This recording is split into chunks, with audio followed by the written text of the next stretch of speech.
see. We'll just be patient. Just be patient. Okay, there we go. Shift that over. That was much easier than last time. Mm-hmm. Fingers crossed. Oh. It's got the delay. Okay. There we go. Well, good morning, everybody. Good morning. Good morning. We're glad to be here. Welcome to At the Center. Yep. We are very, very excited to get started with you today and wish you a happy Pride. So why don't we kick things off before we bring on our guest, and let's run some updates. So we have some Pride updates. So why don't you take the first one? Yeah, well, even before the first one officially, we do want to say Happy Pride. We're excited to be able to step into Pride Month here in Columbus and around the country. This year, we kicked off our Pride Month in Columbus with partnering with the city and doing the Illumination ceremony. That was a phenomenal experience. If you missed that opportunity, you can check that out and find that on our Facebook page, right here on our Facebook page. You can also check that out on embassy4i.com, as well as you can go to our website, stonewallcolumbus.org. And on the homepage, you can catch a clip of what that kickoff ceremony and celebration looked like. The mayor was there to declare Pride Month. Our city council president, Shannon Hardin, spoke, and our dear friend Aaron Upchurch at Kaleidoscope Youth Center received the honor of the Steve Schallenbarger Illuminator Award for someone who is working to ensure and make change equitable across our community here in Columbus. So that was a phenomenal opportunity to be a part of that. And we roll into after that celebratory moment of kicking off. We start the year off, or the month off, by taking a moment to remember the 49 lives that were lost almost 5 years ago now at Pulse nightclub in Florida. So this Saturday, 6/12, June 12th, we will take that day an opportunity to remember those lives that were lost at Pulse nightclub in Florida 5 years ago. And also recognize that those lives were not just LGBT folks. They were folks who lived within intersectional identities, that we want to recognize that a significant amount of those folks were folks of Latinx descent. And so understanding that it wasn't just violence against our community, it was violence against an identity that might not be always highlighted during Pride. And we want to remember that and put words to that. And then if we're going to pivot to some of our programming, let's pivot to, we have an event tonight at 7 p.m. with Dr. Ken Schneck from the Buckeye Flame and Baldwin-Wallace University, my alma mater. Ooh. BW. So shout out to BW, shout out to the Buckeye Flame. Thank you for all of the work that you're doing. And if you have not read the article yet, they did an amazing piece that's shedding light on the needs of aging LGBT folks when it comes to housing resources, as well as how COVID has affected the community within our trailblazers, not our program, but folks who literally blaze the trails for us to be where we are in terms of LGBT rights. So highlighting those experiences there, I was interviewed as the manager of programs and outreach. And there's Mary Beth from the center in Cleveland, and all the work that she does with the SAGE programming there. In another life, I interned in that center. And I know that they have a robust amount of programming. So really happy and grateful for the Buckeye Flame for taking time to highlight the work that we are doing in collaboration with our trailblazers, both our program as well as folks who are just in of themselves trailblazers. So the event is shameless self-promotion. So have pride in yourself.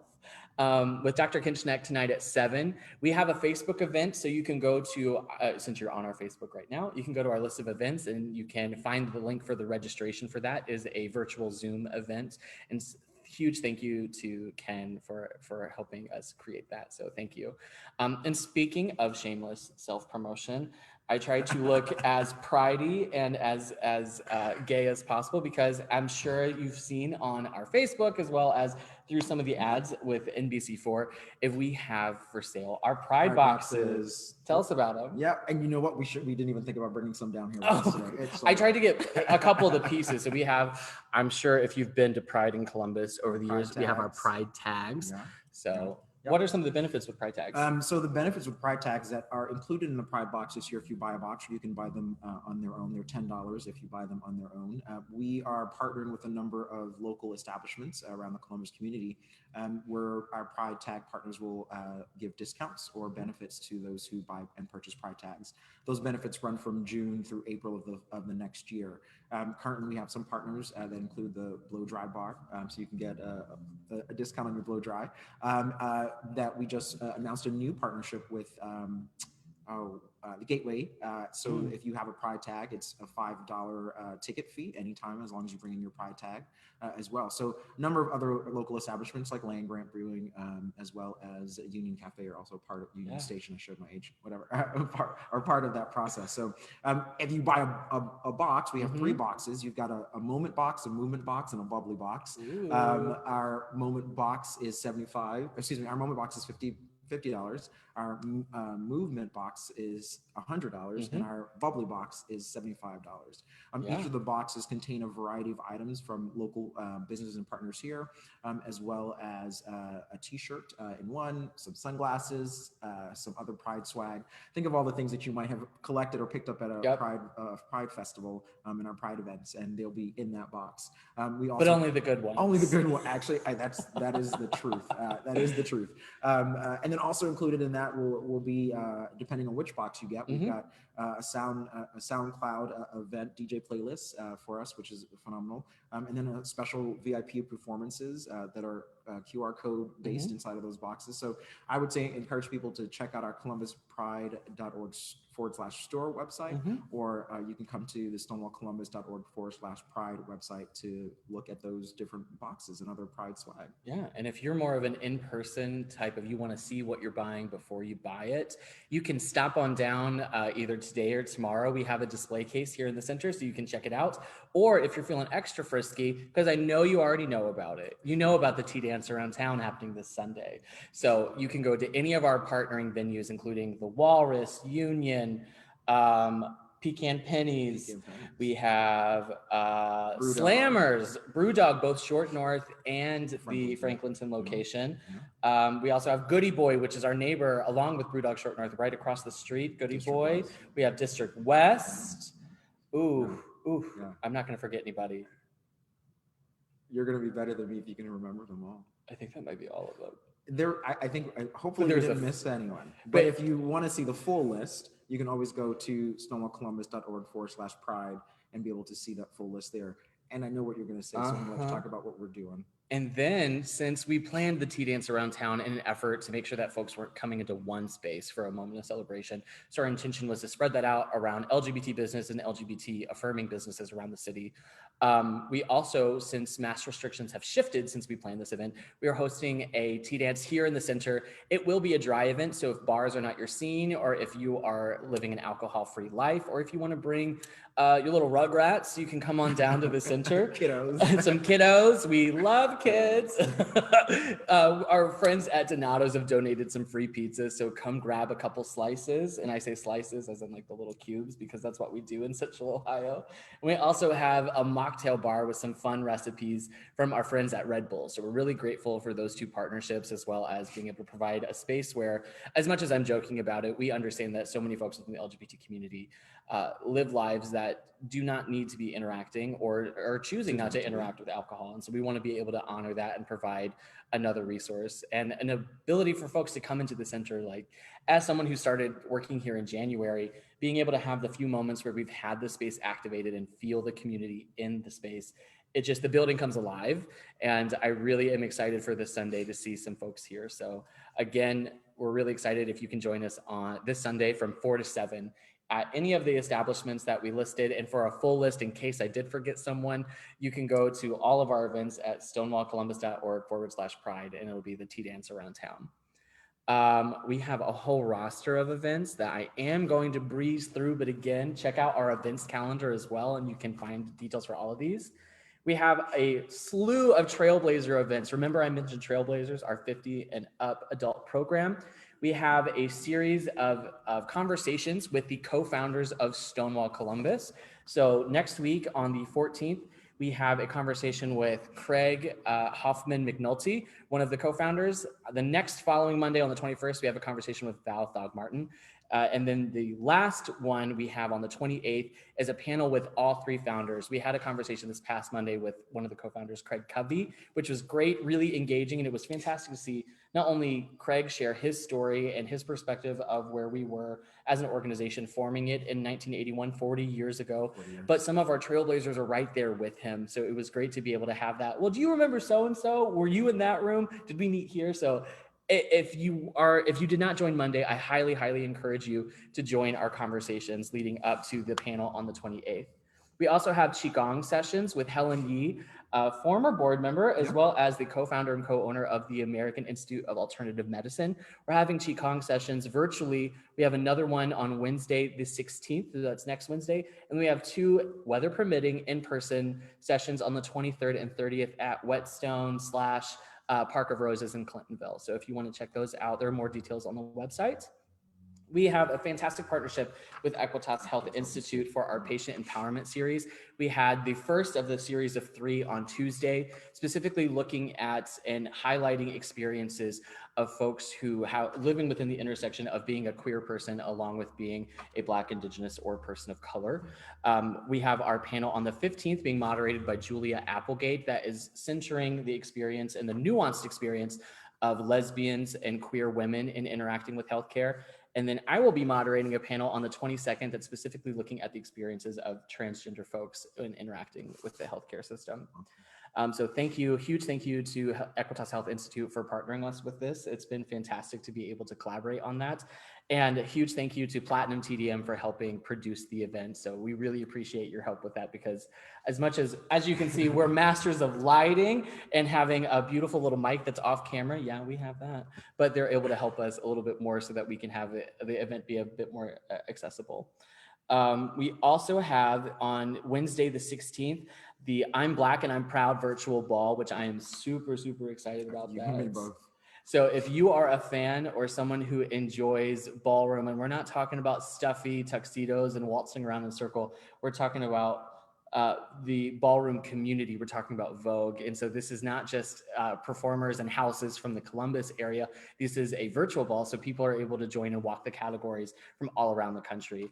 This is the brainchild of the vice president of our board, Ron Murray, who is an icon in the community. So in the House of Lanvin. So shout out to Ron for coming to us from a place of, I remember the event started with a conversation we had in a Pride committee meeting where we were kind of going down the roster of here's what we have planned for 2021.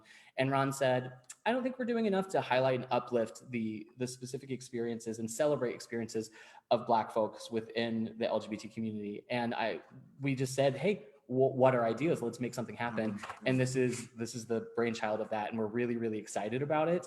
And we hope that you tune in and join that as well. Again, that's another Facebook event that we'll be posting. So keep your eye out for that. We also have on the 17th, LEAP, the LGBT Entrepreneurship Accelerated Program, and Venture Out are having an event here. So the LEAP graduation was a couple weeks ago. Denzel and I attended, and we were able to see all of the graduates talk about their projects, and they are all phenomenal. So they've narrowed down the graduates of the LEAP program, and they're going to be having a pitch event. And we're really excited to see the 3 folks who were selected from the cohort to pitch. We have of course, the virtual march on Saturday, the 19th. So tune in for that. We have lots and lots of our collaborators along with some of our own little segments that are slipped in there. So do you want to talk more about that? Well, I think this year the virtual march gives us an opportunity to be able to open up and share, our traditional brunch event with others. So normally our brunch event that we've hosted has welcoming over 500 people or so to that event. And last we held it was at our convention center. And because as we were planning, we're taking COVID precautions, we're able to have the community see what brunch is about. So during this virtual march, we'll kick it off at 9:30, and we'll present our Patron of Pride Award, which is Anissa Love this year. So we're excited to be able to present that.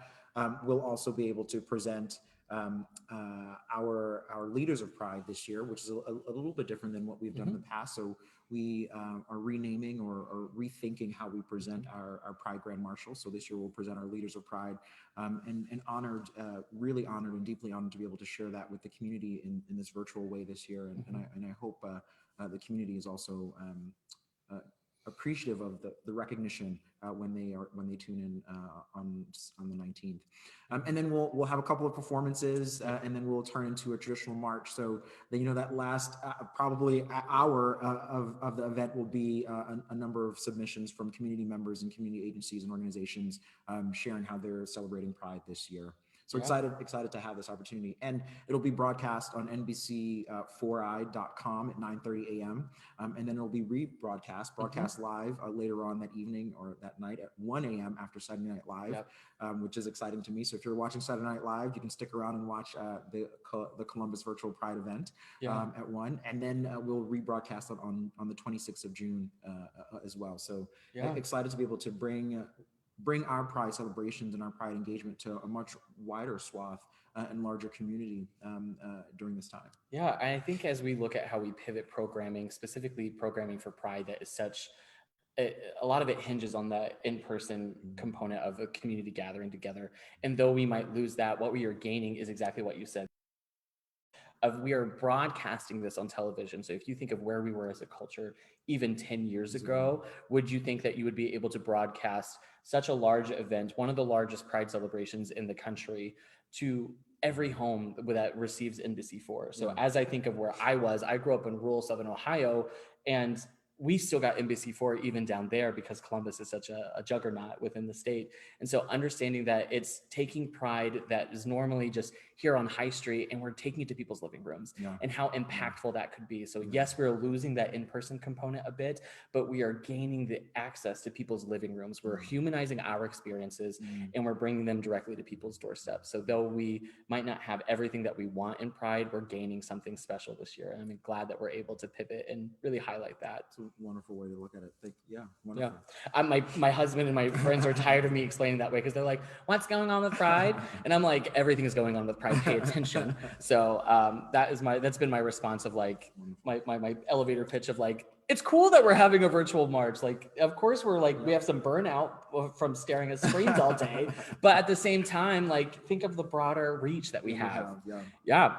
We also have a collaboration on Wednesday, the 23rd with AARP. They're hosting a virtual event called Prepare to Care. So that is a two-part event that is, and by two-part, I mean, it's an event that's intended for multiple audiences. First would be LGBT folks, older millennials and middle-aged millennials who are moving into the role of caregiver as our parents age. So specifically looking at not just aging LGBT folks, but looking at the experiences of the caregivers of aging parents, aging family members, and also looking at the theory of horizontal care. So are you familiar with horizontal care? A little bit, but sure. Yeah, I'm going to talk more about it, or you want me to talk about it? I can talk about it. So as we look at family structures, oftentimes with cis hetero families, it's oftentimes linear care, like grandpa's taking care of child or taking care of grandchild. So there's that linear fashion of care with aging folks.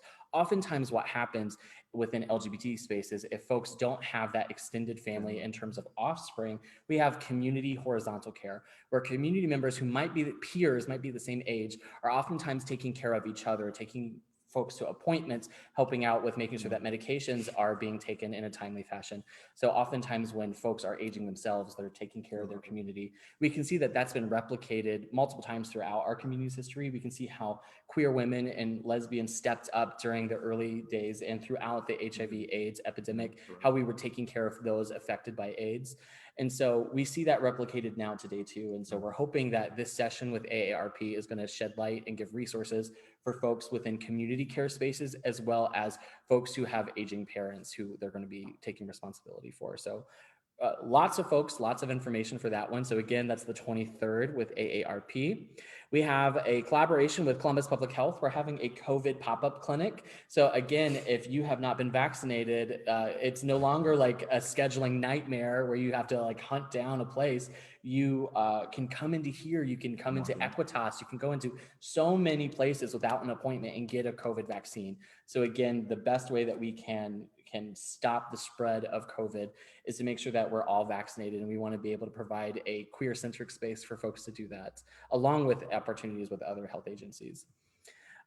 We want to have a moment of celebration again on the Saturday, the 26th. So along with us later, what time is it airing on the 26th, the virtual Pride March? That's going to be re-airing at 9:30 a.m. that morning. So along with celebrating the virtual Pride March, the June 26th also marks the anniversary of same-sex marriage equality. So gaining rights for folks to get married that I've taken advantage of. I'm engaged, so we're getting there. Ooh, there we go. I'll officiate it. There we go. Officiate. I'll be your officiant. On the 26th, we also are doing a partnership with Land Grant Brewing as well. So we will be hosting a Family Pride Network. We merged with them earlier this year. We'll be hosting a Family Pride Network family event at Land Grant, kicking off, I think it's also at 9:30 that morning or 10 a.m. So on the 26th, you can find more information about that on our website as well. So we're excited to celebrate our families on that day. Great. And last but not least, we have another collaboration with Columbus Public Health on the 29th and 30th. We have a walk-in recovery clinic here. So though it is labeled as walk-in recovery and providing resources for folks who are either starting their journey to recovery, whatever that looks like, or if they are just coming back on board with whatever recovery looks like for them. We also are going to have other health screening resources here as well. So we're going to have everything from HIV testing, Hep B or Hep C testing, blood pressure checks, pre-diabetes screenings. So lots of opportunities for folks to take advantage of those resources. So we encourage you to come. That's again on the 29th and 30th. So wrapping up Pride with some health resources, and we're really excited about that. So that was a lot, but that was just Pride. So let's look at our day-to-day center updates that we have. We want to have a moment of celebration and a huge thank you to the community who was eligible to donate for our Pride blood drive. We had a Pride blood drive on the Tuesday the 8th, and we collected 24 pints of blood. So that is 3 more than we collected last time. So in March, when we had a blood drive, we collected 21. We're now at 24. And so we're really, really gunning for our 2 blood drives that we're hosting in September for our 40 pints for 40 years. So we were able to collect 24 pints, and potentially that's saving 72 lives. And in case you've missed every post that I've made where I have circled things with GIFs, I have added every link, there have been significant changes within restrictions for blood donation, as well as we are pivoting our thinking. We're not focusing on, yes, we understand that there is an FDA policy which restricts men who have sex with men, MSM folks who are in the LGBT community, from donating. It has shifted from a lifetime ban to a 6-month ban to, most recently in 2020, it is now a 3-month abstinence policy. So if you've been abstinent for 3 months and you are someone who identifies as a man who has sex with men, you are eligible to donate. And that's not ideal. We recognize that. But what we are focusing on, and we're shifting our focus to, are the folks who need blood. COVID has caused a critical shortage in most blood banks, and we're focusing on the folks who can donate. We're talking about our lesbians, we're talking about our queer women, we're talking about our asexual folks who are able to donate, because we want to focus on those, because LGBT folks, cisgender, heterosexual folks, a lot of folks have many medical conditions that need regular blood transfusions. Blood banks don't just supply folks who have major accidents who need blood. We are making sure that we are providing blood for a multitude of different ailments, of different diseases, and we're focusing on the folks who can donate. And we're doing a lot of work behind the scenes to make sure that the restrictive policies by the FDA are repealed. And to learn more about that, we did an At the Center with our friends from the American Red Cross. We have Jeff Redfield and Leah Foxhill from the Red Cross biomedical team. That was on March 10th, and it's also posted on our YouTube page. And it gives some very specific details about the work that's happening behind the scenes to change this policy and what you can do to change that policy. So instead of commenting and saying, why are you doing a blood drive? Let's do some research and let's make sure that we're educating ourselves. It's very important. That's why we're here. Yes. And I say that flippantly. It's not to mean disrespect, because I know that exclusion is nothing that we try not to be exclusionary, but we want to take into account that people need blood, and that's the bottom line. That's where we are. So celebrating that. We also have as you can see behind us, some beautiful stuff that's not normally in our gallery space. Maybe they've seen some photos up online. Maybe you've seen some photos. Maybe you've seen some targeted ads from Homage starring some folks for their collection. But our friends at Zen Genius have done some amazing installations here in the gallery space to celebrate Pride. And we are welcoming folks to stop by the center. We're open 9 to 5 every day. So as long as there's someone at the front desk to let you in, you are welcome to come in and take some photos. We have some hashtags that you can do. And again, a huge thank you to our friends at Zen Genius for providing this activation. Big news for our in-person programs. We are pivoting to bringing programming back in person in the center in July. So as the manager of Programs Not Reached, I'm ecstatic to see this space activated, not just for a blood drive, not just for a one-off event, but making sure that we are bringing space and filling space with programs, with folks who are coming to the center to have a holistic space. So we're really, really excited about that, and we'll be releasing more details as they come.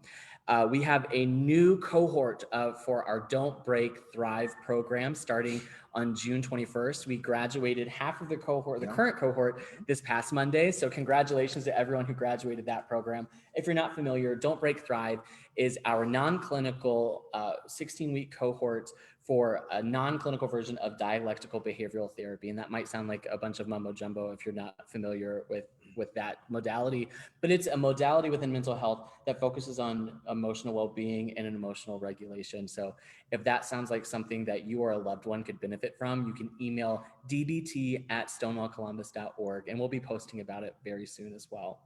So that is it for our updates, both busy. Pride as well as center updates. Yeah, we've been very busy. But we thank you for everyone who's been uplifting the work that we're doing, as well as having moments of celebration, celebrating with us. And we really appreciate all of our collaborators in all of this, because it's not a silo. We're not the only folks who are doing work that's LGBT centric in Central Ohio, or even in Columbus. There's so many folks that are doing amazing work, and we really appreciate not just the collaborations, but also like the retweets and the reposts. So we really appreciate that from everybody. So today's theme for At the Center, beyond just updating everything Pride related, is looking at what does intersectional Pride mean. So since I've been talking for such a long time, I'm going to pivot the question to you of what does Pride mean to you? And my follow-up with that is, what does intersectional Pride mean to you? Well, so wow, I didn't realize you were going to do that. Oh yeah. You know, it's interesting because I think stepping into the role of executive director at Stonewall, you have to really think about what it means to be proud, to live out loud and to live authentically and to be yourself 365 days a year. And I think that is what Pride is to me, is that opportunity and that comfort that I'm stepping into, to be able to step out of my house each and every day as my full self, and to be an openly queer, Black, international, or Caribbean person, like all of these things, like that is what Pride is to me. For me to be able to step out and say, I'm a father, I'm a partner, I'm Jewish, and I'm proud of all of these intersectional identities of who I am. And I think that's the added essence of it for me, I think, as well, is to say that not only pride about being able to step out and be your full self, your authentic self, but also to be proud of all the intersectional components of who you are.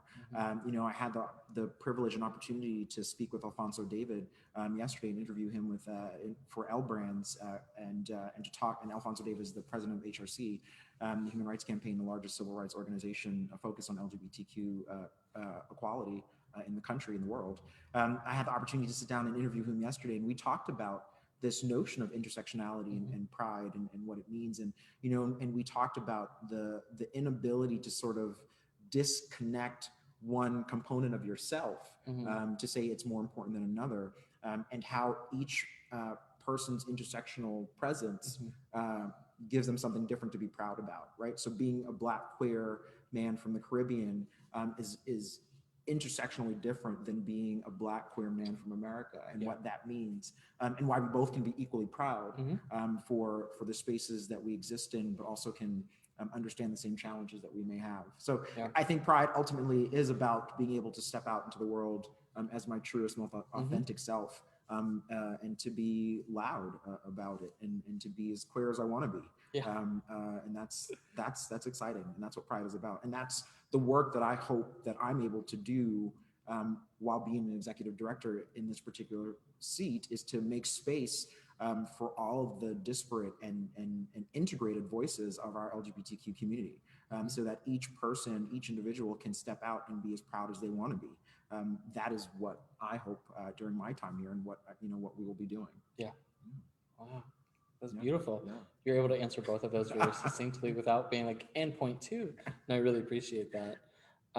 Thank you for asking. Pride for me and intersectional. What does it mean to you? Yes. For me, it is everything that you said. I co-sign. I want to uplift that sentiment as well. But I think also beyond the traditional identity view of what intersectional pride means. And again, we want to give credit where credit is due. Kimberly Crenshaw is the originator in terms of coining the term intersectional and intersectionality.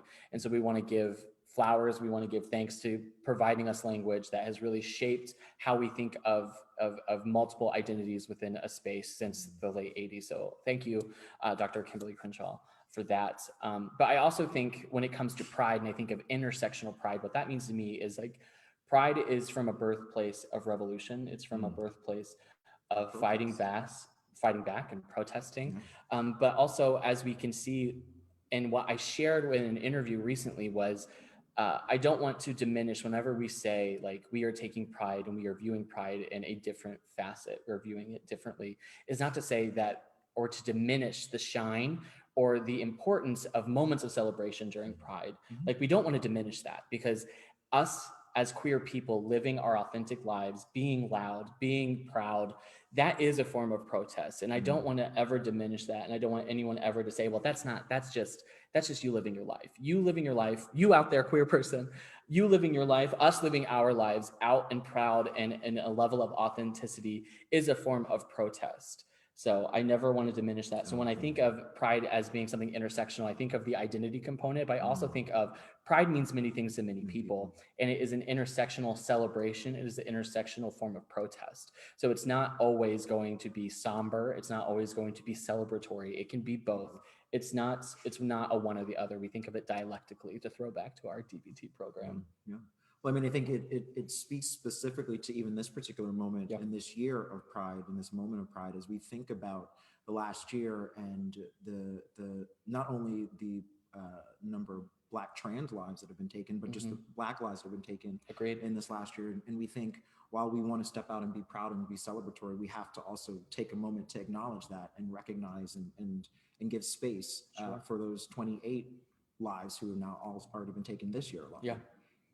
And we can see through, if we're looking at just sheer numbers, we had 44 people lost, 44 trans folks lost to violence in 2020, and already being at 28 in 2021. And so I have all of the names here printed, and I'm going to do my best to get through them. And then if I'm not able to, I would appreciate if you're able to help me honor these folks. So we have Tiana Alexander. We have Samuel Amand Damian Valentine. We have Bianca Muffin Banks, Dominique Jackson, 50 Bands, Alexis Braxton, China Kiero, Jeffrey JJ Bright, Jasmine Candy, which were siblings. We have Jenna Franks, Diamond Kiri Sanders, who was from Cincinnati, Ohio, so one of our neighbors. You can take over. Rayana Pardo, Jada Peterson, Dominique Lucius, Remy Fennel, Tiara Banks, Natalia Smut, Iris Santos, Tiffany Thomas, Kerry Washington, Jaria Dialto, Whispering Wind Bear Spirit, Sophia Vasquez.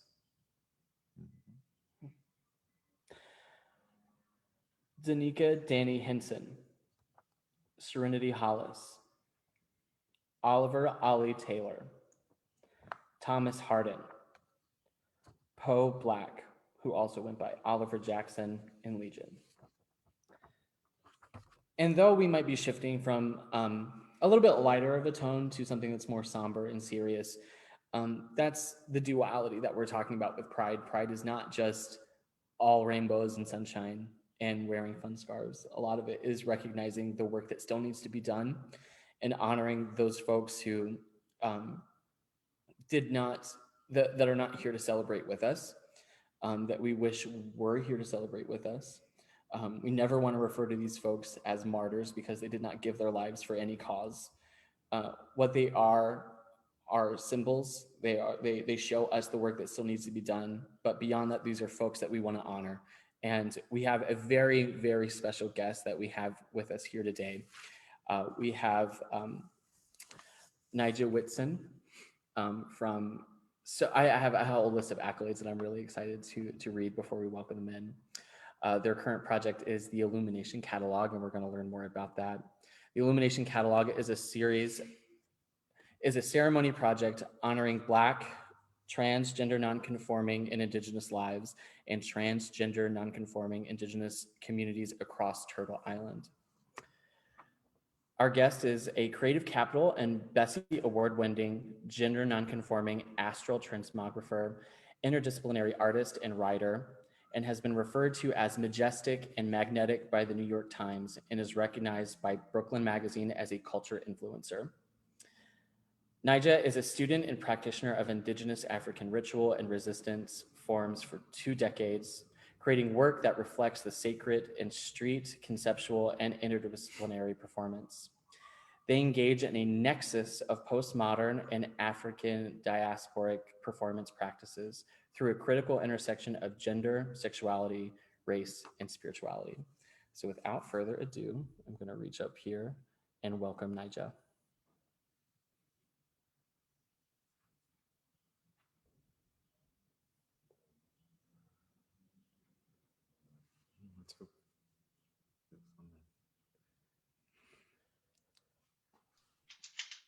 Hi, Hello. welcome. Thank you for having me. It was so amazing to hear all that you are up to. Y'all are busy. A little bit.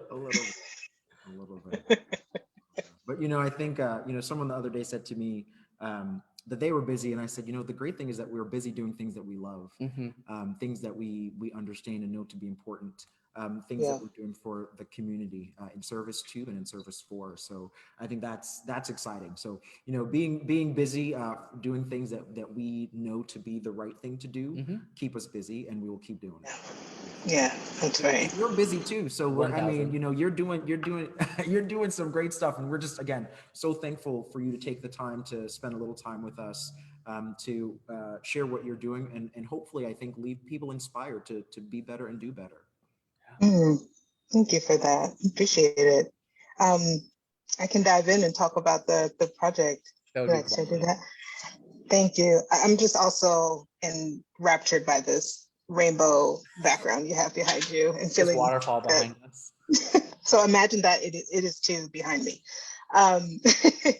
So Illumination Catalog started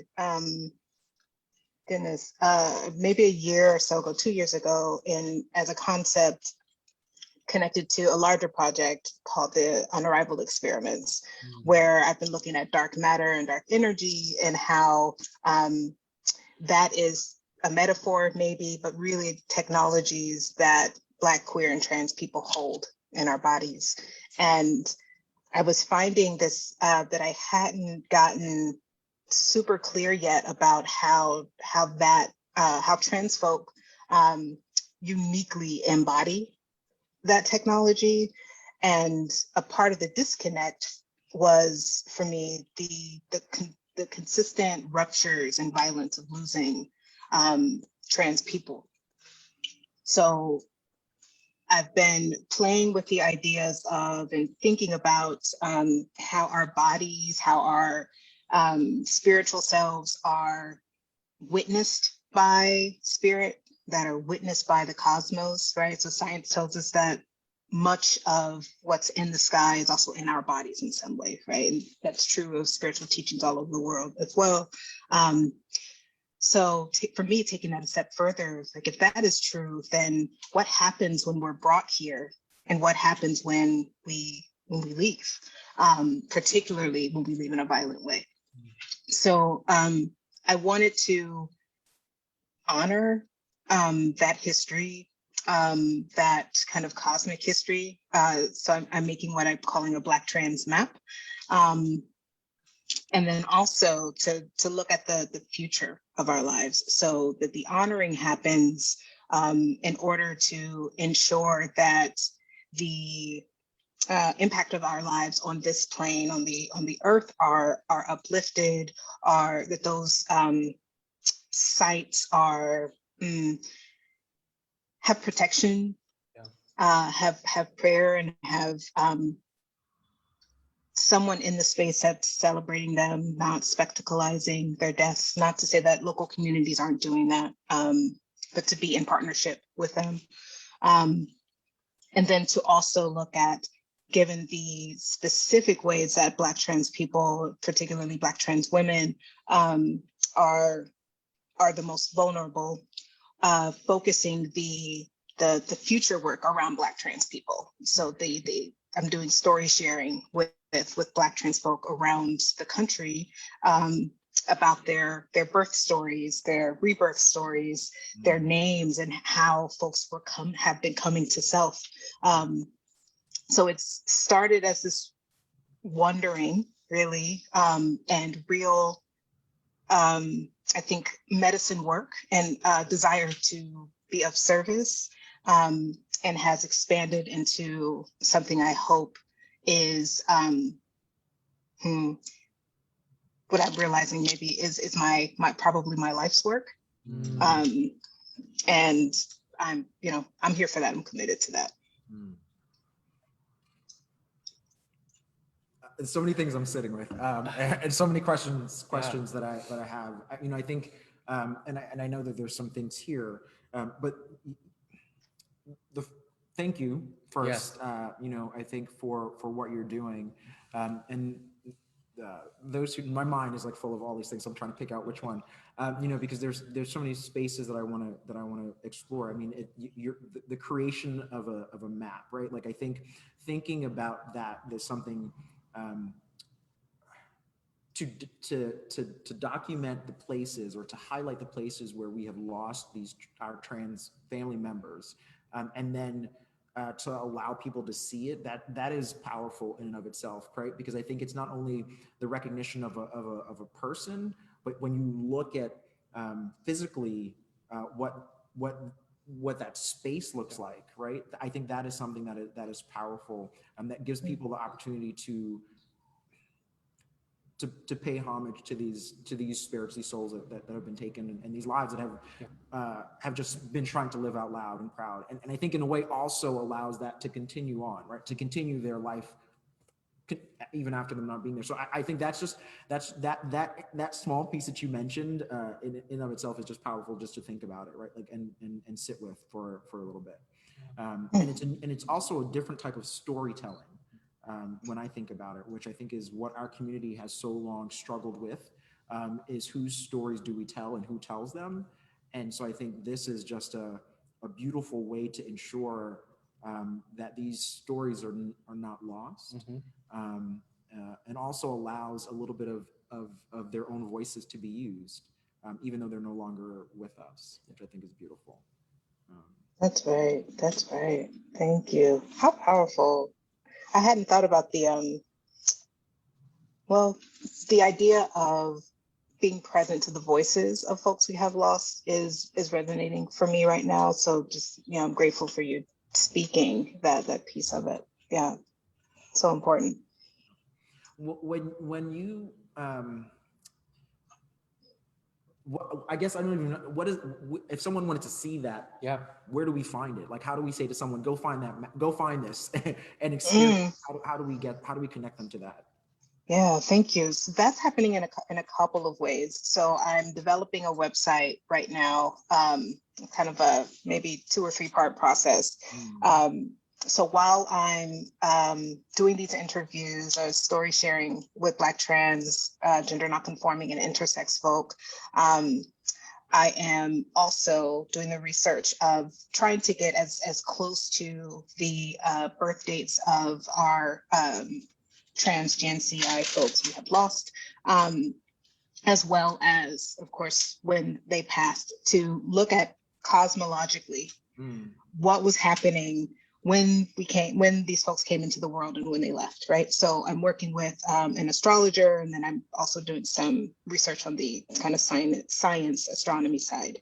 So all of that will be in a website that will be mapping the cosmic realm and the kind of earthly geography.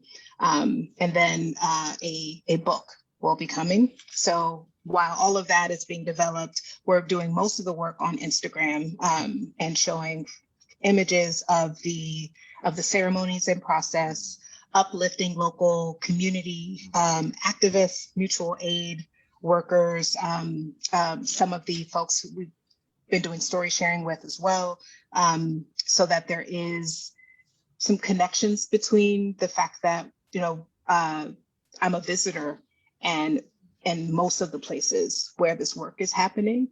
And there are folks who are on the ground every day, being of service to community. So it's, it's important to be in partnership and to be led by them. So the work on Instagram is to try to show a picture of all of that, while that will be in tandem with the website. And it's, I mean, ultimately, you're right. I think we live in this day and age where we know how, or we understand the importance of how we can leverage social media in these spaces to uplift other stories. And so again, it's storytelling, which I think is great. Like as you're traveling and connecting in these communities, you're finding ways to immediately uplift the work that other people are doing and their stories, which are so important. And we know that that's how folks are digesting them these days, right? Like we're digesting them in these bits. So I think well before our website comes, I think even being able to start that conversation and that dialogue and uplifting all the work that other people are doing in the fight that they've been fighting, I think is important, like that. So again, I just, even simply in that space, we say thank you for that, because again, these are voices and people that have not been traditionally centered and uplifted in this way, and so it's great to hear it and see it and feel it. Yeah, we have to do it for ourselves sometimes, right? Like certainly when we are decentered, and our communities have been doing that forever. So with social media, we have another access point for that. And COVID has made using social media and of course our digital platforms kind of more than necessary, vital for some folks. And that is not, it is not accessible to everyone, right? So there still remains a pretty significant digital divide. And, there are communities generationally even that aren't connected with or connecting with digital media. So there is also work to be done around recognizing that the work that's happening in the live is the work that's happening in the live for many people, and is vital to people's sustainabilities, so that the digital media work is a component, but won't be the kind of fail safe, because it just isn't accessible to everyone. Not that I want to go to this space, but I'm going to go there because it is actually really critical, right? Like it's one of the things that, I used to be a former admissions officer, recovering higher education administrator, whatever you want to call it. And I think that digital divide was something we always talked about, and we talked about it from the spaces of those who have and those who do not have, and how do we create these spaces where we could ensure that those who do not have access to these things got access to them. And I think as we think about, or as I think about, and as I sit in this space as executive director at Stonewall, it was one of the first things that I thought about, right? Because of the pandemic, we understood that the technology that we have allows us to create these engagement moments more, right? And we can share with our community. which means that we can take ownership of telling our own story and not having to wait for the media to do it, which is exciting. But you are correct that there are these spaces that of people who don't have access to the technology, to the use of it. And it's been critical for me behind the scenes to ensure that, one, we have, as simple as it sounds, and remind people that we have free Wi-Fi. That sounds really simplistic, but even that, right? Like in the building, to say that you can pull up to the front of the building, and if you can get access to it, great, use it, because then you can get access to this information. You know, one of the first things that I did was we applied for a grant where we could get laptops so that people could come into the building who don't have access to these devices to say, hey, I need to connect to community. Because we, again, understand that our community is connecting in new and different ways, right? Like where are you right now? Tell the people. I'm in Southern California, Riverside. How amazing is that, right? We are sitting in Columbus and we're able to connect with you because of the technology and to tell the stories of other people and uplift it. So I think that's been critical, right? Like, and I think as we continue to think about these things, we right, as we fight for our communities, we also have to think about ways to ensure that people have access to these moments, right? Like as we turn Pride into this virtual moment of storytelling and story engagement, we have to make sure that people have access to these things, because there are the young people who are in rural communities who need to hear these stories. But then there are the adults who may be in the city community who don't literally have access to get to these stories. And so we want to make sure that we have the spaces for that. So, you know, that's something that will be, the digital divide is such a big space, but I think as our community thinks about it, we have to be intentional about finding ways to ensure that we're breaking down that divide.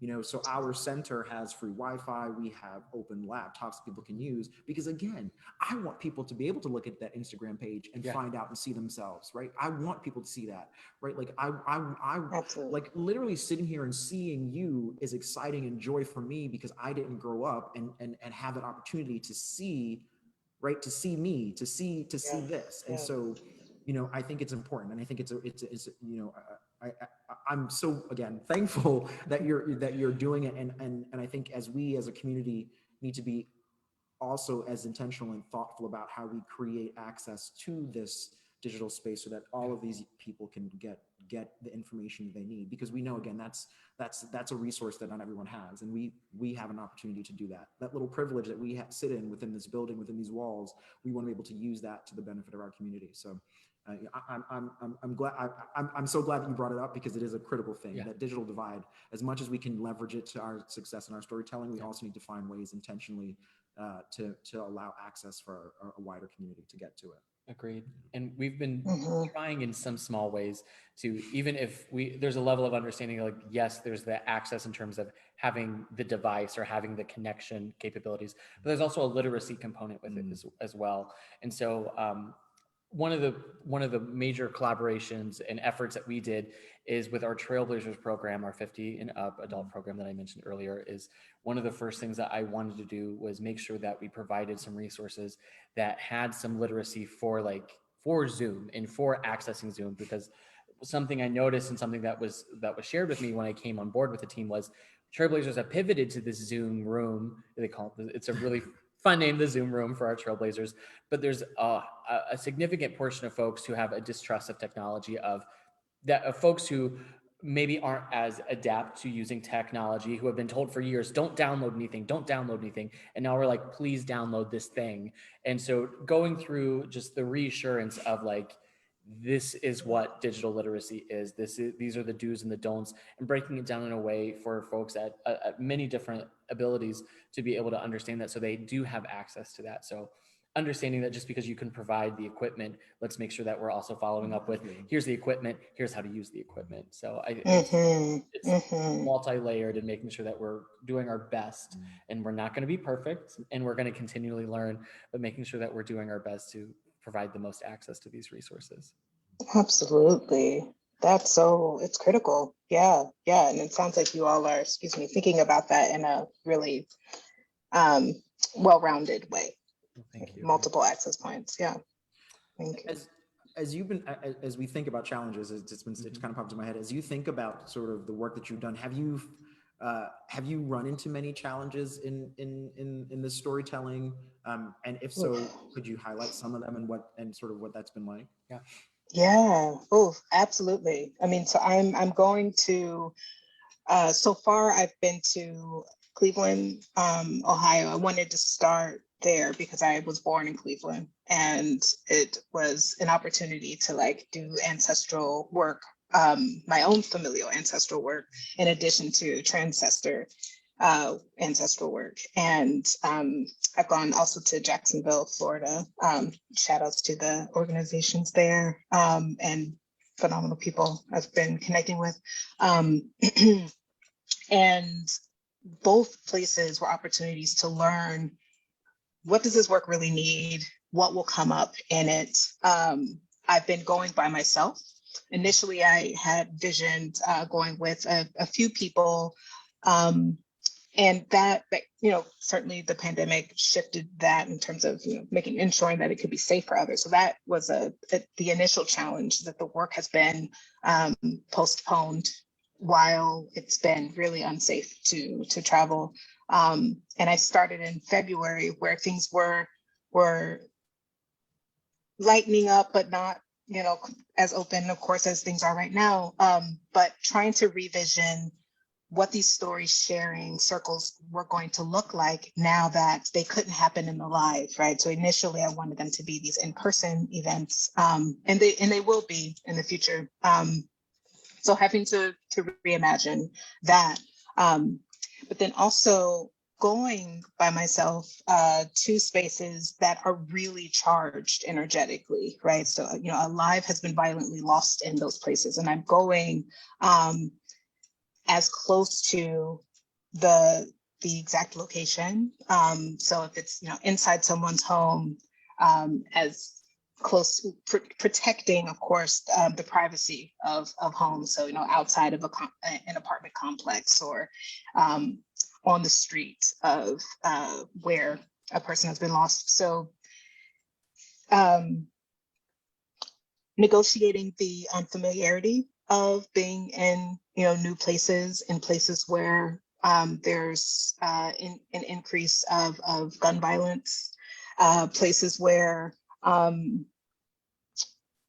folks have real good reason to be skeptical of the people they don't know, right? Coming in the neighborhood. Cleveland was a wonderful introduction to me of how to navigate that, where there was both familiarity and unfamiliarity, right? So I grew up there. I left when I was around 14. I actually went to high school in Columbus. And I'm sitting here to talk about that.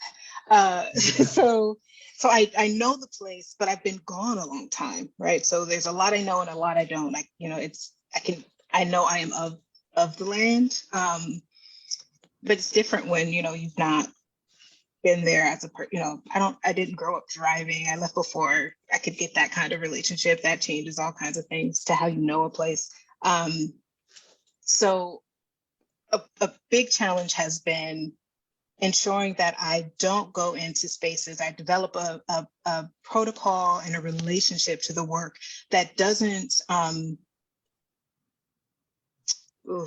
foster fear, right? Because I'm also going into neighborhoods that are with people who look like me for the most part, not everywhere. And I don't want to be afraid of my own folk. Yeah. And I want to be aware of being a guest, right? And that takes a certain kind of, awareness, just being aware of where I am and how I am in a place. And that's the kind of practice that I want to employ anytime I travel somewhere new. And to add on top of that, working with, history of violence in a place that just ups the stakes of what that looks like. So that's been a challenge, maybe in the doing, of just because it's moment to moment, right? Each space offers something else. I'll say quickly, being in Cleveland, I believe the last ritual that I did there, as I'm ending, very full-sized pit bull shows up, and exactly.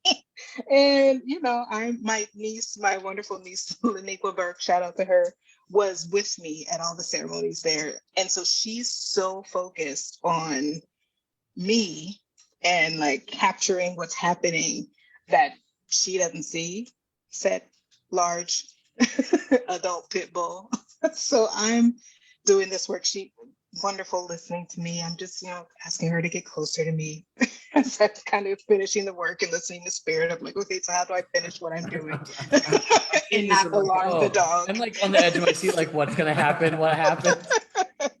So the dog is actually, I think it was curious. Like it didn't get very close, was close enough that I was trying to figure out, is it going to be easier, and was in the direction of the car, right? So I'm like, is it going to be easier for me to get to the car or to get out? Like, the dog actually just walks away.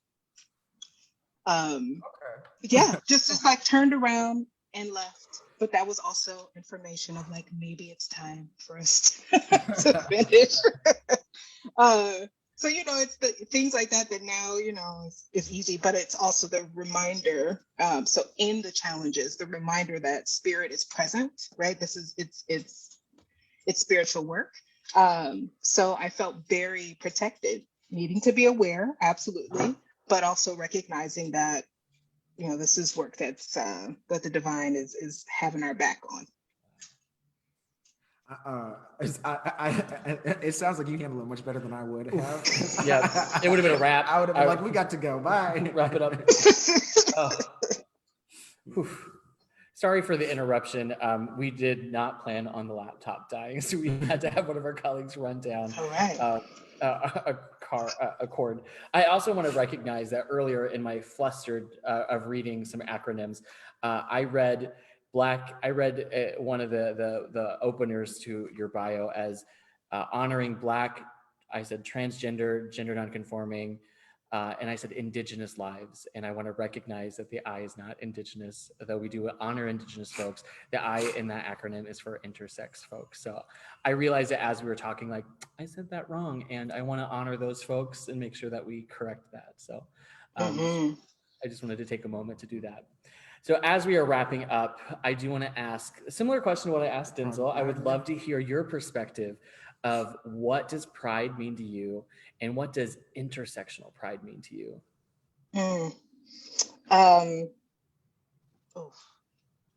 Pride means to me the reminder that I'm in and of community, especially that I was thinking about this as you were answering it, and I'm looking at my list. I'm like, oh no, I think they're going to ask me this question. I should have something prepared. But I was thinking about how I have been brought up, raised in many ways by queer and trans folk a lot of my life. So as an artist and as an individual, so it is, I think, also an opportunity to be aware of the ways that queer folk and trans folk have been my parents, my people, my cheerleaders, my teachers for many years. So I'm thinking of the legacies that I'm in, the shoulders on which I stand. So I think a lot about my responsibilities. And intersectional pride, for me, feels like a kind of acknowledgement of pride as it actually began, right? So to recognize that it's I think to some degree it's a catching up. So the wonderful work that you all are doing to uplift trans people as a part of pride, right? Or which might feel new to some folks, right? Is a returning to its origin. Yeah. And is our work is what we need to be, and to whom we are indebted. We don't have Sylvia Rivera saying that that trans people gave us pride, gave us our liberation, right? And it's true. So to think about intersectionality for me and pride, I'm thinking of it, it's like, okay, yeah, this is a returning, especially for those who don't understand that, right? Or have erased trans folk out of the narrative. Exactly. So Forgetting the Marcias, the Sylvias, the Stormies. Ashe, absolutely. So yeah, I think that is an intersection for me, is to be present to the folks who have raised me, and the folks that I want to continue to be in service to and for, as well as our transcestors who have done the hard, important, life-saving work of fighting back. You know, pride is a movement. Pride is protest. And for me, it's that first. It's beautiful. Yeah. Yeah. Well, I can't thank you enough for your time, for sharing the work that you're doing, for the work itself. We're so happy. And thank you to Amanda from Plexus for just doing an introduction. Yeah. So thank you, because from that just one-off email, it could have been one of those things where in mid-May, where we were preparing for June, I could have been like, great, cool, thank you for that. But I'm so glad that I don't do that, by the way. But I'm so glad that we were able to connect. Nigel and I had a conversation prior to, it was, as soon as we started talking, I was like, I want for this to be our guest for our At the Center in June, because I think the work that you're doing is so important. Where can folks uplift, and how can they help with the Illumination Catalog? I want to end with that. Woo, thank you. Well, Instagram at the NWA Project, or Instagram Illumination Catalog. Great places. Fantastic. And you also have a lovely website, and that is nijawhitson.com. It sure is. NIJAWHITSON.com. Well, again, happy Pride. Happy Pride. Thank you so much for joining us. We're so grateful to have you. And happy Pride to everyone who's been watching. We really appreciate it. And we will see you next time. And thank you again, Nija. Thank you. Happy It was a Pride. pleasure. Thank you so much. Take care.